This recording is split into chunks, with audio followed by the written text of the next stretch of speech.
simply singing the glories of Krishna and wandering from one forest to another in search of him.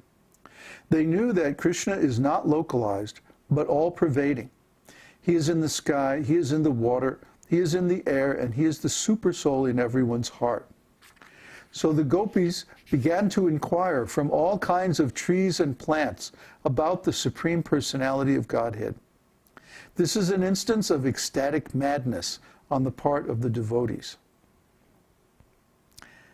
There's so many wonderful stories in Śrīmad-Bhāgavatam about this. Like when Srimati Radharani was feeling tremendous separation from Krishna, and Krishna sent Uddhava to visit the gopis. And Uddhava, looks very similar to Krishna. And so while he was giving this message from Krishna to the other gopis, Srimati Radharani began to speak with a bee.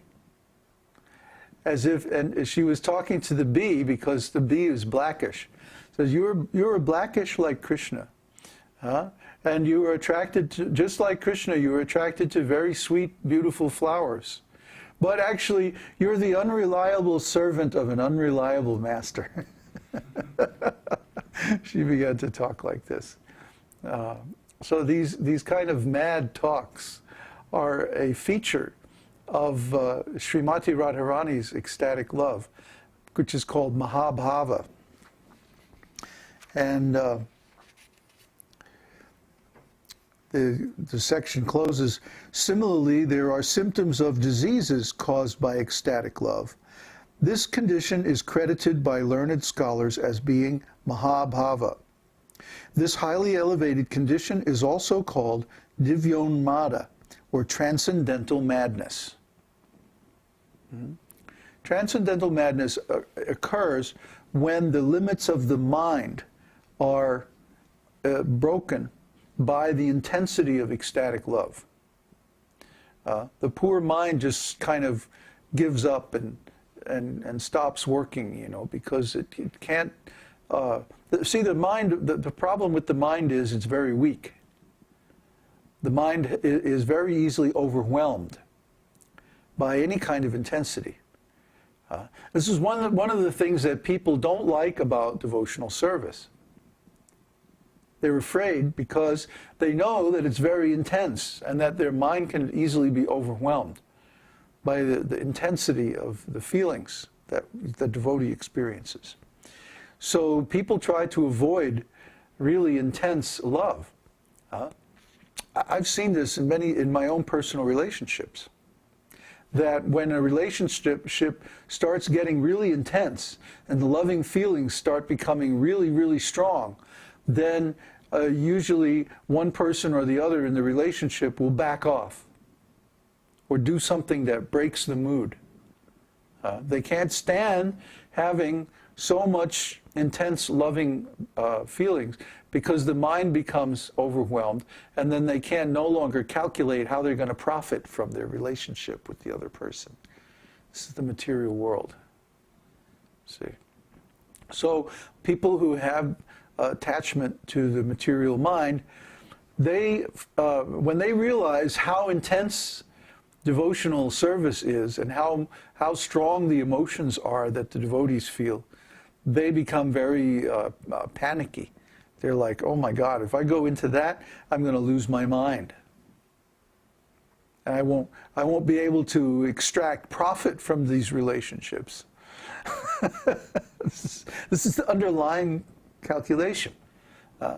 Because they think that you do this a lot. You hang on to your mind. You try to stay sober and try not to get too carried away by the emotion. Because after all, somebody might take advantage of me. Well, we're not in Kazakhstan anymore, okay? Relax. This is a feature of everybody in this material world.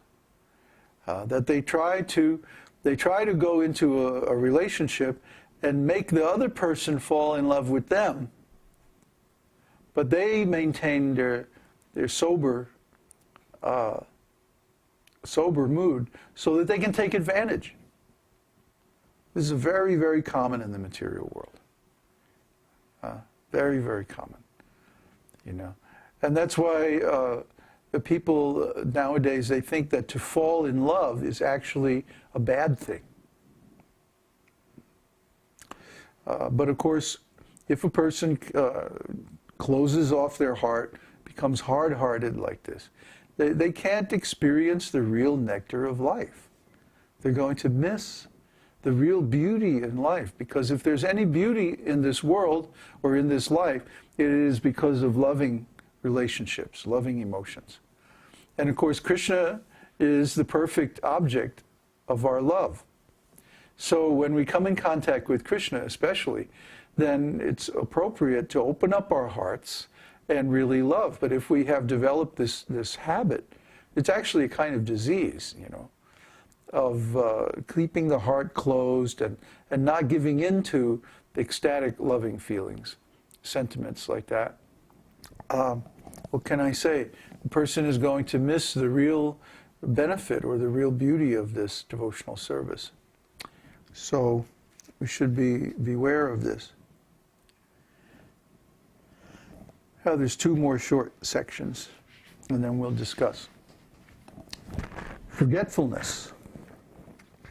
When Krishna was absent from Vrindavan and was staying in Mathura, Srimati Radharani sent news to him that his mother, the Queen of Braja, was feeling such separation from him that there was foam coming from her mouth, like the foam on the shore of the ocean.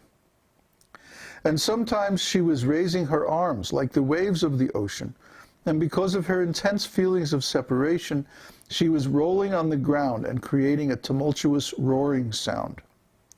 And sometimes she was remaining completely silent, like a calm sea.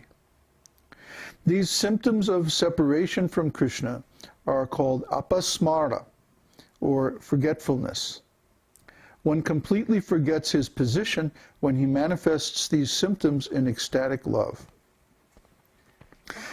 Another message was once sent to Krishna informing him that after he had killed Kamsa, one of Kamsa's demon friends had gone insane. The demon was foaming at the mouth, waving his arms and rolling on the ground. This demoniac demonstration is in relationship with Krishna in a ghastly humor. This mellow or flavor is one of the indirect relationships with Krishna. The first 5 kinds of relationships are called direct, and the other 7 are called indirect. Now,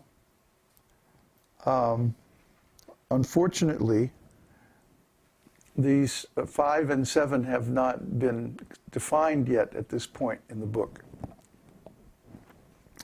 So, I mean, maybe they are in the complete Bhakti Rasamrita Sindhu.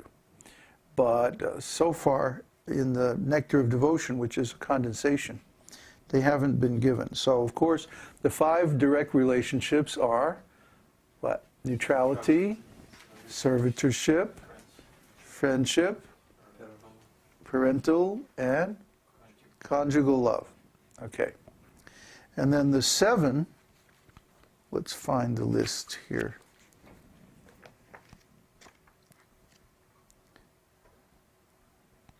Let's see, where is that?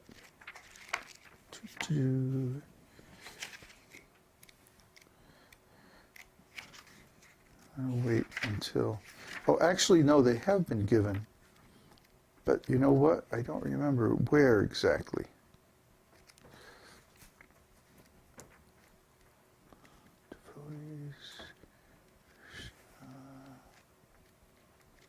Qualities. Yes, those.